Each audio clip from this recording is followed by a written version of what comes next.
Hey everybody, and welcome to the Web Jam. This is your biggest codependency questions answered with Brian Pisor and John Raven.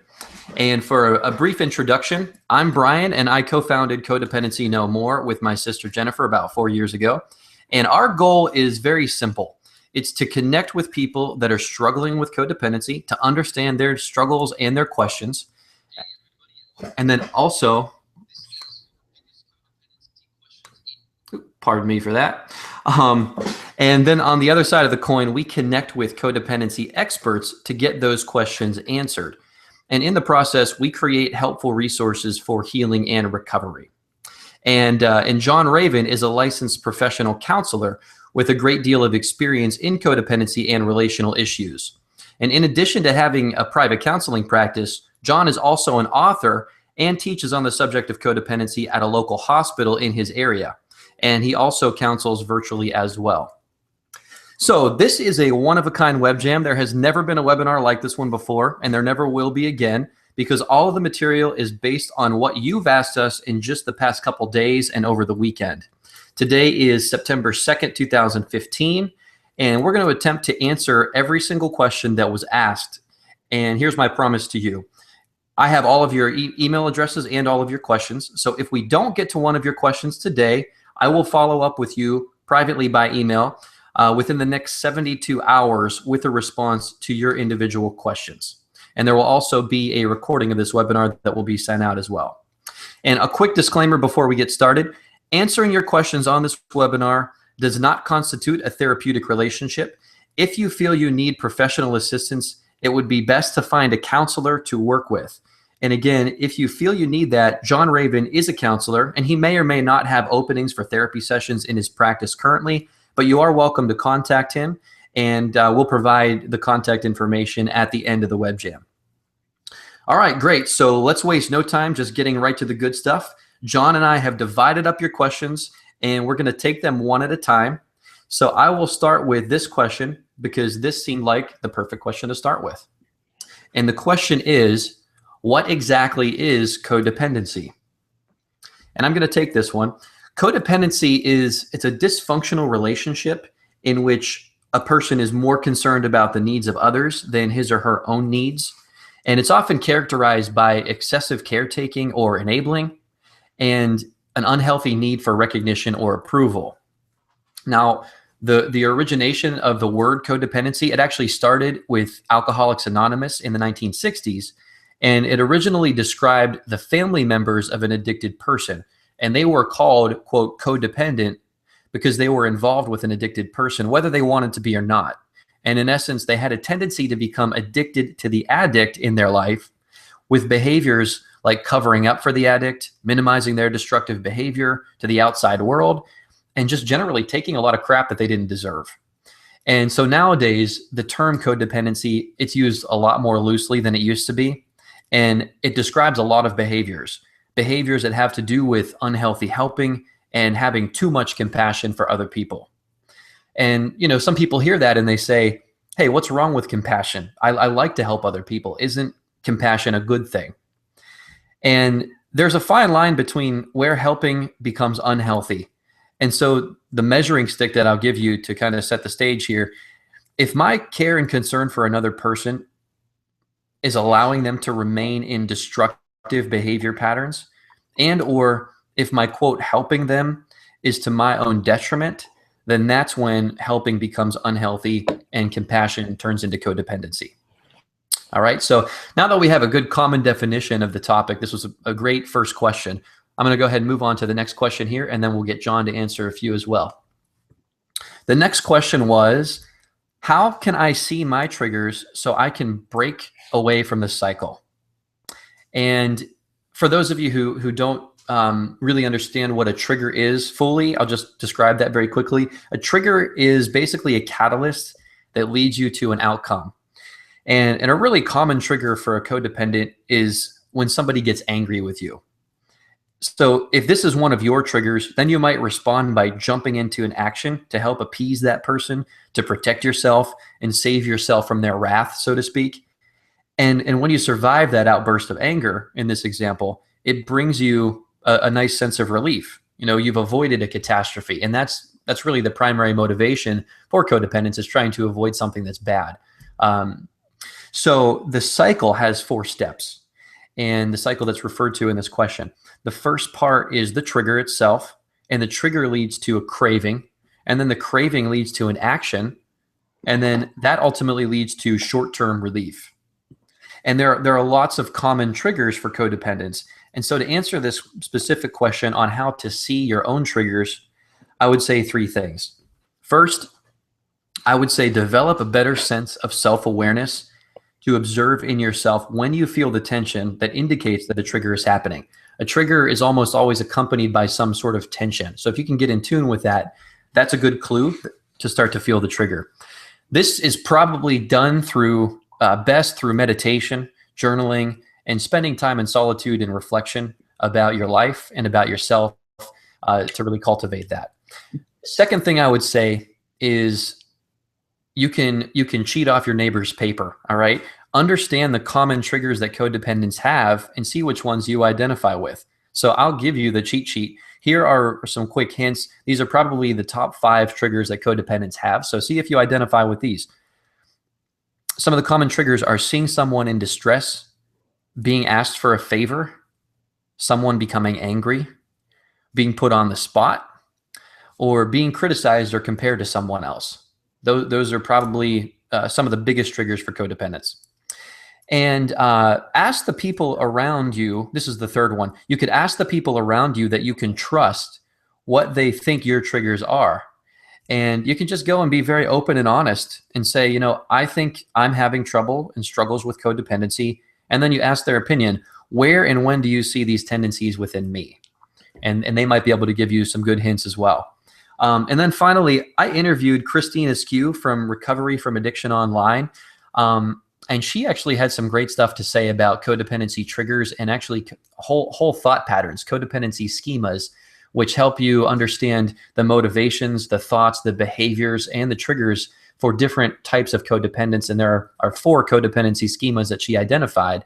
So it's really insightful. If you want more about that, you can go to recoveryfromaddictiononline.com/am-I-codependent, am-I-co-dependent. And I'll put a link to that in the chat here.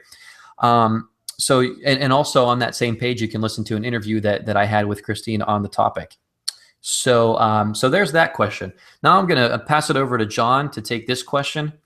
How do I self-care while in a relationship with a narcissistic personality disordered husband? Can you guys hear me okay? Can you hear me okay, Brian? Yep, I can hear you. Okay, well, good morning or afternoon, depending on where you are. Thanks for having me on this hangout, on this web jam, Brian.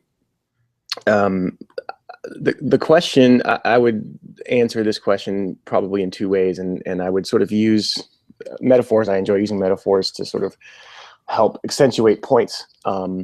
But what narcissistic personality disorder, and this comes up a lot in codependency, is essentially someone who is very self-focused, who doesn't have a lot of space for empathy for others, who has real difficulty in relationships being able to reciprocate empathy, being able to reciprocate compassion, is very sort of emotionally needy, and will sort of take a person's energy in the relationship. So it's really no surprise with codependency, with the traits that you described, Brian, that people with narcissistic personality disorder and people with codependency end up sort of being involved in romantic relationships. So as a person is sort of healing from codependency, I would recommend or suggest 2 things. One is sort of check what the relationship is to you. And what I mean by that is that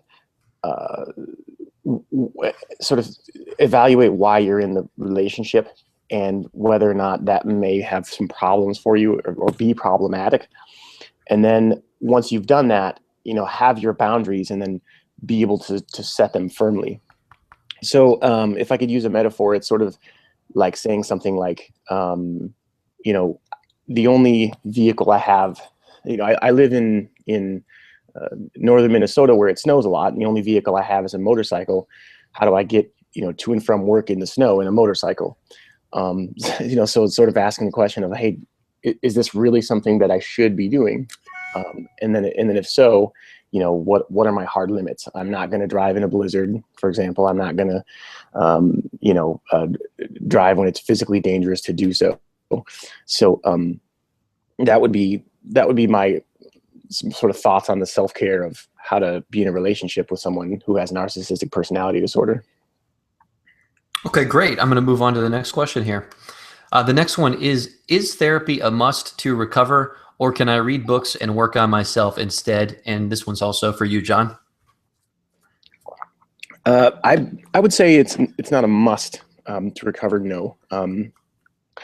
I think a therapeutic relationship can be extremely valuable in connecting with the difficult emotional piece that people maybe don't see, sort of the blind spots to our understanding, so to speak. And I believe that a therapeutic relationship, a professional therapeutic relationship, is the best place to work on that, because the individual, who's helping you, it has sort of a professional body of ethics that they are bound to sort of work under. And so that you can trust that, and you can trust the professional nature, and you can trust the business nature of the relationship to give you accurate feedback about yourself that maybe you have difficulty seeing in yourself. Whereas self-help or maybe getting help from friends may be a little bit difficult because of the subjective nature, or because you just don't have parts of yourself that you can see just by self-discovery. Sounds good. All right, then I'm going to move on to the next question, which is, how do I recognize when I'm allowing someone to take advantage of my help and heart? And the answer to this, it goes hand in hand with a statement I made earlier about compassion versus codependency. And I'm going to give you some statements to consider, and I have to give credit where credit's due. I took these right out of John's book, which is called Don't Feed the Ducks. And so if you largely identify with these statements, then it's an indication that you are giving too much, and you might be allowing people to take advantage of your help and your heart, as your question says. So here are the statements. When I'm praised for selflessness, I'm outwardly modest, but inwardly I gain a deep sense of identity and nourishment. I look for people to whom I can provide emotional support. I have a pattern of giving much more emotionally to the relationship and then becoming upset when they're emotionally unavailable for me when I need them. I have compassion and tolerance for everyone else's mistakes, but I don't allow myself the same luxury. I stay loyal to people even if they're not loyal to me. I think a little bit of manipulation is worth it if the other person ends up being better off because of it.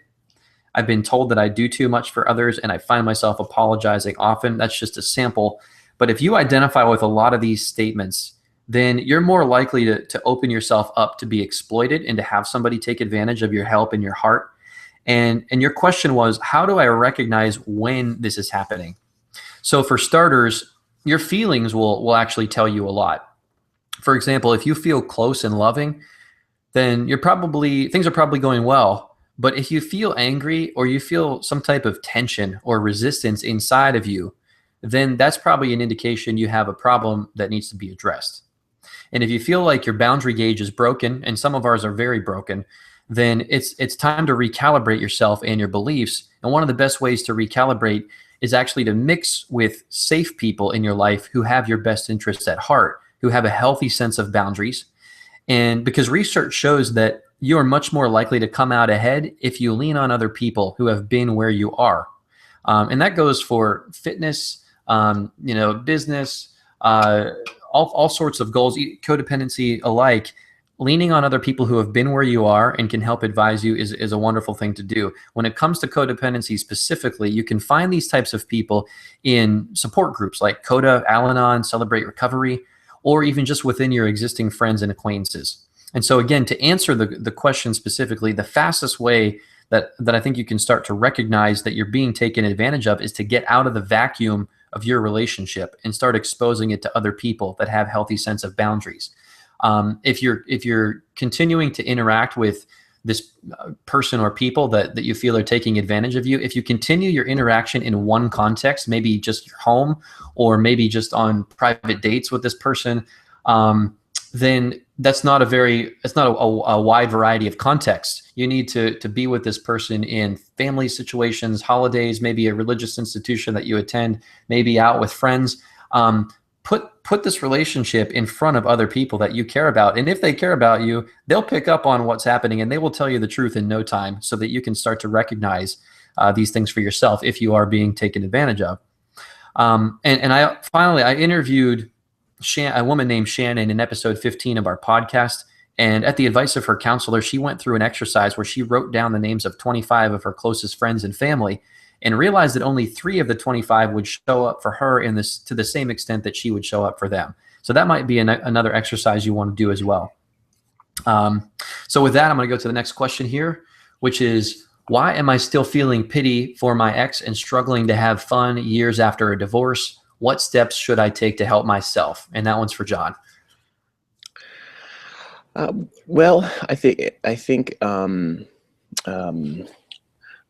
the short answer for this is that codependency is a pattern that is forged in our early formative years when we're learning and growing for many folks, and so it's not something that will completely go away for people. And so, the capacity for compassion in folks with codependency is so great and so deep that we often find and Brian, that was really interesting. That sort of anecdotal thing you brought up earlier, because the idea of only 3 out of 25 of my closest friends would show up for me in the same way that I would for them, and in the same way, I imagine for this person. Saying, despite all of everything that I've been through with this person, despite all of the, transgressions, I still, struggle with wanting to do more or give more or be willing to give for this person. And I don't think that ever completely goes away. I think it definitely, you can work it to a point where it's manageable in your life. And I think that, so the second part of that question is the steps to help yourself would be to, find the place where that pity, that sort of compunction, that sort of desire to sort of engage in behaviors that aren't good for you, find a place where those will be, manageable, and then keep working yourself to stay in that space. And that's the journey of recovery from codependency. Excellent. Next question is, how do I make safe assessments about whether or not to reconnect with family members who hurt me previously? I have not connected with these people for a long time in an effort to stay safe and for fear of being hurt again. And I think it's a matter of understanding boundaries. There are 2 types of boundaries. One, setting limits on others, or more accurately, setting limits on how much you're willing to expose yourself to others or the abuse of others. And 2, setting your own internal limits.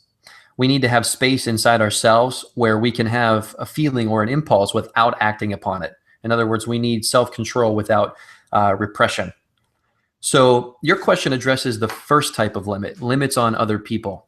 So based on this question, I would use the analogy of dipping your toe in the water before you jump in the pool.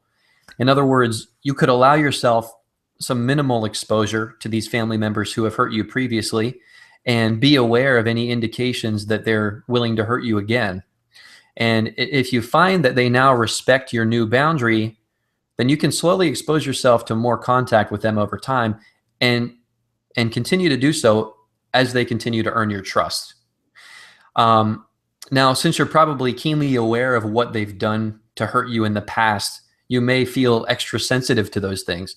So try not to read into their words and actions too much. And if you feel that there's some ambiguity around their intentions with you, then you can kindly but firmly assert your boundary so that there's no question on where your boundary stands. And then you see how they respond to it. And if you've made your boundary clear and yet they don't respect it, then I wouldn't trust them. If they do respect it, then they earn a little bit more trust, and you can expose yourself a little further over time. And then you just reinforce the boundary when necessary. So this is definitely easier said than done, but that is how I would approach this. Do you have anything to add to that, John? No, I think that's a great a point. I like what you said. Dip your toe in the water first, and really connect and own your boundaries. If something is making you feel uncomfortable, don't ignore it. Don't just say like, well, it's no big deal, or well, I'll just get through this because it's Christmas, or whatever. If you're starting to reconnect and you have a sense of what hurt you in the past, and you start to notice it again, completely give yourself permission to disconnect. Excellent. All right, I'm going to move on. So how do I boost my ability to approve of myself and decrease the need to ask others' opinions to reaffirm my choices and confidence? And that one's to you, John. Boost my ability to approve of myself. I really like the wording of that, because it shows a sense of awareness of building that skill, and that's exactly what it is. It is that the habit of boosting your ability to approve of yourself is absolutely vital and essential in codependency recovery. Giving yourself pats on the back. We don't. I think in codependency, that is something that is often lacking. Is the idea that I can say I'm doing this for myself, and that's okay. So I would say there's this there's a sort of moment where you'll doubt yourself, or you'll feel that you shouldn't give yourself permission to do that. It might feel uncomfortable at first. It might feel really unnatural, but to just continue to kind of do that for yourself and say, that I did a good job in that situation. This is good. This is these are my boundaries, and your boundaries, and you want, and that's okay, and just giving yourself that permission. So I would say continue to do that even if it feels uncomfortable. Excellent. Okay, this one's also for you, John. Does being OCD have anything to do with codependency? The two can be linked. OCD is, for those that don't know, is short for obsessive compulsive disorder. There can be sort of a sense of compulsive enabling. With obsessive compulsive disorder, there can be a sense where people get into relationships and they feel this sort of instinctual compulsive sense that they have to help, and if they don't help, that something terrible will happen. So, like any habit, codependency is sort of this habitual need to control others' emotions, or sort of need to feel safe in terms of others' emotions. And when, whenever we see a ritualistic aspect to that because of some belief that something terrible will happen, that tends to kind of be a link. So absolutely there can be, and it's important if you are getting help with OCD, or if you do have OCD, to sort of piggyback off the question before, seeking professional help for that, and then, letting that professional know that compulsive sort of relationship helping is a part of your pattern. All right. I'm going to go to the next question here, and it says, I keep quiet and say nothing when someone pushes at a boundary, and would like to know how to better address them when they do push. How do I say no? Well, when we talk about setting boundaries, I think we mostly think about setting limits on other people. And in reality, setting limits on other people is a misnomer. We can't really do that. What we can do is to set limits on what we're willing to accept from people that are behaving poorly. In other words, we can't change them or make them behave the way we want to. So what we need to say, in essence, is, you can be that way, but you can't come into my house if you're going to be that way. So I think your question is right on. It sounds like you've set boundaries already, and you just want to know how to deal with people when they push at them and how to say no. And according to Dr. Henry Cloud and Dr. John Townsend, the authors of an authoritative book called Boundaries, there are 4 types of boundary problems. And one type is called compliance. And these are people that say yes to the bad things. Another type is avoidance. That's saying no to the good things. And the third type is controllers, which is not respecting other people's boundaries. And then finally, non-responsives, which is not hearing the needs of others. So for your question, I'm going to assume that compliance and controllers are at play here.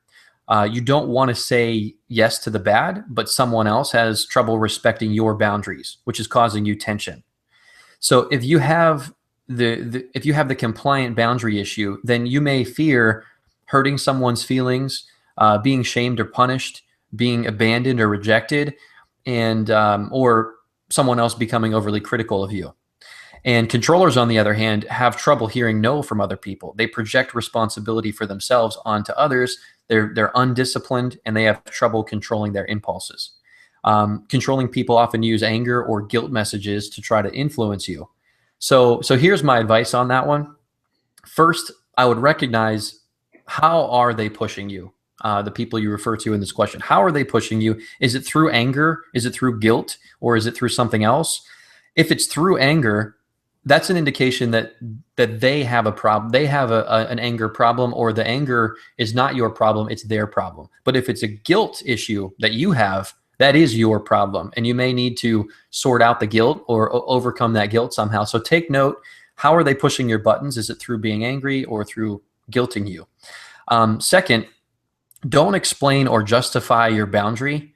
You don't owe any explanation to anyone else. You might tell them, you've made a certain decision, just to let them understand logically. But if you go to the point of trying to get them to not make you feel bad or to resolve your own guilt, you're playing right into the trap. So try not to justify. Just tell them what your boundary is in a matter-of-fact way, and that is sufficient. And then third, be assertive and interpret their message as being about their feelings. For example, it sounds like you're angry and that I chose to do X, Y, Z. Or it sounds like you're sad that I won't do this thing. And try to empathize with the distress that they are feeling, but make it clear that it is their distress, it's not yours. So just remember, if they want to play in your sandbox, then they have to live within your sandbox's boundaries. Okay, next question is, how do I gain the confidence to do things on my own and put my needs first? And that's for you, John. This is this is the part where I shamelessly plug my book, Brian. But I talk about this in a bit more detail, and it's a little bit difficult to answer. I'll try my best within kind of this format. But the quote I believe I used was from one of my favorite films, Christopher Nolan's Batman film, The Dark Knight. One of the characters says, "The night is always darkest before the dawn," and a lot of times, I think in codependency work, people start and they try, and it becomes very difficult. And then, before they see good results, they'll get frustrated and then fall back into old patterns again. And one of the things about codependency work is suspending, the reward that you get, or rather suspending your expectation that things are going to be better right away. So a lot of people will have difficult relationship boundaries, and they'll try to do things different. They'll read some self-help stuff. They'll start to try some things, and it will sort of disrupt their life. And then they say, well, I don't, this is too uncomfortable, and I don't want to continue doing this. But if we keep going in those moments and we sort of suspend our judgment and we continue, the chances are that, you'll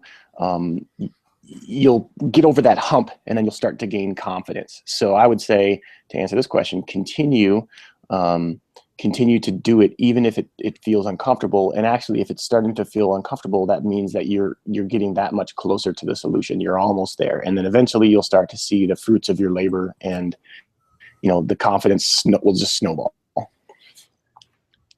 All right, next question. How do I stop second guessing myself and trying to satisfy everyone? And that one's for you. I would answer this one exactly the same as I did the question before. Actually, is that that act of second guessing yourself. You'll feel uncomfortable in those moments. You know, you'll make a decision that's good for your boundaries, and you sort of instinctually will know this is good for me. I know I won't get up at 3 a.m. and drive across town, you know, to pick you to bail you out of jail. And then lying in bed and going, oh, I feel like a horrible person for doing that. You know, even though a part of you said no, and a part of you said no for a very good reason. And so, you know, to sort of kind of sit in that space and really, you know, allow yourself some self-compassion and self-empathy. And eventually, as you continue to build those boundaries, you'll realize, you know, as you continue to build those better boundaries, you'll realize, you'll realize the value of it and the fruits of your labor. Excellent. Okay, I'm moving on to the next question. Is there one common theme that seems to contribute to us being codependent, or is every person codependent for different reasons? So the answer is yes and yes. Yes, there is one common theme that seems to contribute, and yes, people are codependent for different reasons. That might sound impossible or counterintuitive, but let me explain a little more. We certainly all have our own reasons for codependency, depending on each of our lives. But arguably, there is a common theme among those reasons. So as far as the common theme among codependents, it is commonly accepted that the cause of codependency is linked to an internalized sense of shame that leads to a disassociation with self, which causes emptiness. Now, don't confuse shame with guilt. The two are often confused, but guilt can actually be a healthy emotion. It's meant to tell us that we've done something wrong. But chronic internalized shame, on the other hand, makes us feel unworthy, inferior, inadequate. Instead of realizing that we've merely done something wrong, like with guilt, we think that there's actually something wrong with us. And that can be devastating. So instead of trying to become our true self, the person that we actually are authentically, we try to actualize our ideal self, the person that we think we're supposed to be, in an attempt to overcome this internalized shame. And since a codependent can't function from his or her true self, they organize thinking around another person, someone that they see as needing their help. And so the focus becomes external, and codependency is a disease of lost self, if you will. So that's the commonality. Now, the individual reasons for the lost self could involve lots of things. It could be an invalidating upbringing. It could be a traumatic experience. It could be all kinds of inner child issues that somebody has. It doesn't have to be that there's an addicted person in your life. There's no hard rule about what has to happen to qualify for being codependent. But there usually is an invalidating upbringing, some sort of trauma, or inner child issues present somewhere along the line. I know John and I we've each experienced codependency in our own ways. I can tell you that mine had nothing at all to do with a rough childhood or an addicted person. Mine had to do with a terrifying anxiety issue that I had for many years in junior high and high school, and that precipitated the issues that I've had. Other people have very different reasons. So yes, there is a common theme, but yes, there are also unique reasons for codependency. Okay, next question. How can I overcome the fear of disappointing my domestic partner and ending up alone? And that one's for John. Yeah, this is a really, really tough one, because that does cut to the core of a lot of codependency fears, which is, you know, basic fears about safety and connection with another. And remember, in codependency, as Brian explained in the beginning, if you have sort of put all of your eggs in one basket, in other words, if your sense of self is defined by, you know, this other person liking you, then the you know, disappointing that person would be the worst thing that you could imagine, because they're your sort of sole source of love, your sole source of connection to yourself, your sole source of self-acceptance. And so I would suggest then the opposite of that is continuing to work on creating a sense of self. And the irony of it is that when you have a very grounded sense of self, you won't fear ending up alone, because you'll be able to be alone. And then the irony of that is that that will enhance your ability to be in a relationship. So in order to be in a relationship successfully, one has to sort of be able to say, I could go this alone, and I'm choosing to be in this relationship to enhance my life, not because I absolutely need to have this person. And so that is a much healthier space to be in, rather than sort of being afraid that something that you do will disappoint that person and you'll end up alone. Right. Okay, next question. Why do codependents take everything so personally, and how do we stop? And that's John as well. So personally, that well, I think that goes back to kind of an earlier question that I answered is that in the formative years for many folks, and it's not everyone, like Brian was saying, but for many folks, this stuff was laid down, early enough for folks that it becomes a very deep part of the core of a person. And just like any other sort of habitual thing, it just takes time to continue to break out of that habit.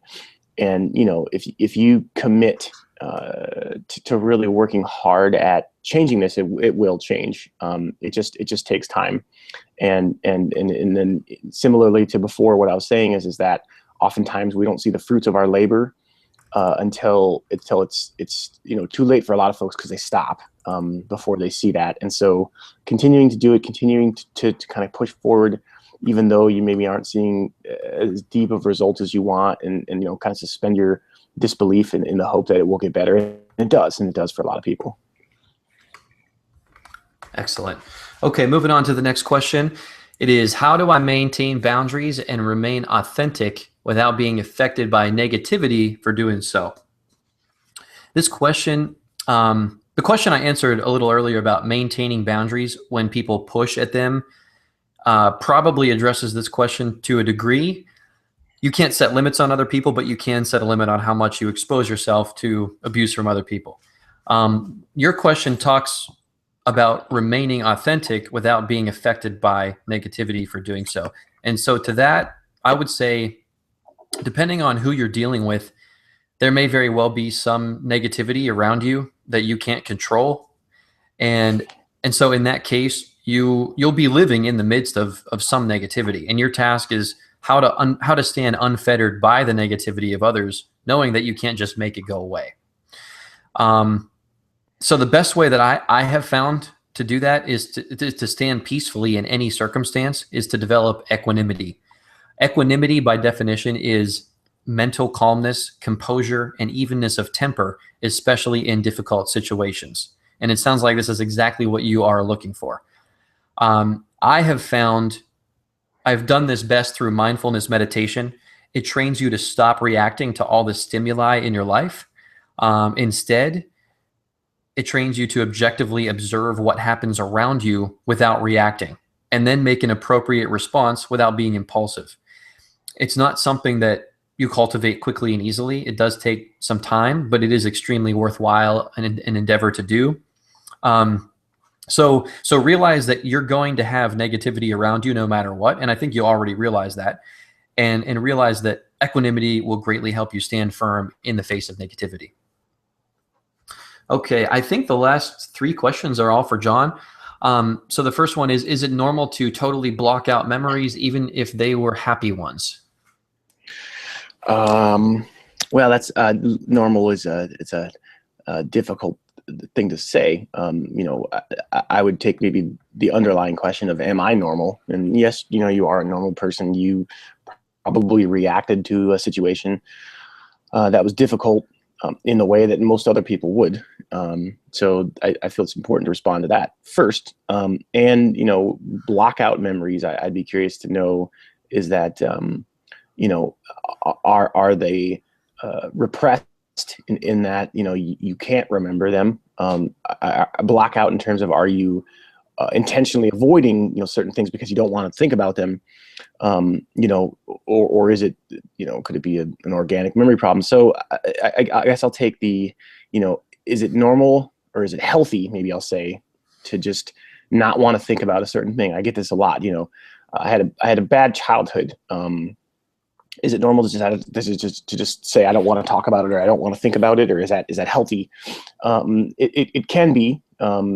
It can also not be if the situation is affecting your life. If it's making you compromised in terms of your relationships with others, then it may be a problem. And this is where seeking out professional help, or seeking out some self-help, and kind of aggressively looking at that would be beneficial.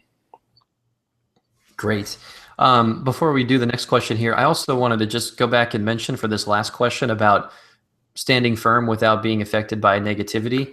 I actually did a podcast about the mindfulness meditation that I suggested to you. I'm going to put it in the link here, or in the chat. I talked for probably a half hour, 40 minutes about Vipassana meditation. It's a wonderful technique for mindfulness meditation.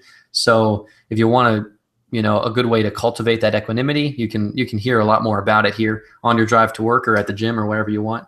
And I'm going to put a link to that. So I'm going to go back to the questions here. So here you go, John. Is it normal to totally block out? Oh, we already got that one. I would like to know if always helping a family to clean their house is considered enabling or helping. Yeah. And I believe for most folks that came here, they took the quiz. Brian, is that not true? A good portion of them, yes. Okay. And if you haven't, I would recommend that you do so, because at the end of it, you'll sort of end up with a score, so to speak, about human interdependence. And when we talk about human interdependence, behaviors fall on the scale, and they really are relative to the situation. So this is a good technique to sort of start to learn in codependency recovery, is that we can't sort of globally say, I can't sort of come down like a judge and bang my gavel and say, yes, this is enabling. And it will really have to do with the situation, your feeling, your boundaries, your your desires, and if that helping is sort of problematic in terms of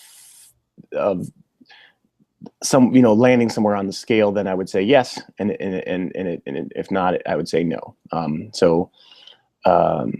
It's really difficult to say. I mean, for example, like if I were to say, is giving $20 to this person a problem? Well, it depends. Is it your last $20? Are you a millionaire? Are you giving them $20 so that they can go, buy the bag of heroin that they're going to overdose with? It really is sort of situational. All right. And this is, I believe, the last question. Why does it seem to be such a long journey through recovery to get on the other side of this problem? Well, it is difficult. I mean, this is difficult for folks, especially if we are sort of programmed to avoid the intense emotions associated with, disappointing others or conflict in relationships. It can appear to be a very painful and difficult journey. But on the other hand, a very much worthwhile journey. So it appears long, because it's not something that you're accustomed to, I imagine, and it's something that a person, if they had their druthers, they would sort of say like, well, I would just rather choose not to be this way. So there's something obviously that's gotten in your way, and working on completing that, working on getting better at that will be probably one of the most difficult things you do, but also one of the most worthwhile things you do. Excellent. Okay, that concludes all the questions. We're making pretty good time here. We got about 46 minutes after the hour, so we can go ahead and wrap it up and let everybody get on with their day. We appreciate you being here. That concludes the questions. If you have any follow-up questions, feel free to enter them in the chat. And also, you can email me, Brian, at wegotyourback@codependencynomore.com. Or if you're interested in John's services, you can visit his website at johnravencounseling.com. And I'm going to wait for a minute or two to see if anything comes across on the chat. There's a little bit of a delay in the audio and video that you hear, so I'll give it about 20 seconds or so. But I want to leave you with a quote here before we adjourn. And again, I just want to thank everybody who was able to show up today. It looks like we had several people in the webinar. So I hope we answered your questions to your satisfaction, gave you some things to think about, hopefully gave you some next steps to take. We want to see and hear everybody on the call succeed in their journey. So I want to leave you with this quote. The curious paradox is that when I accept myself as I am, then I can change. All right, everybody, I hope you enjoy the rest of your week, and we will talk to you later.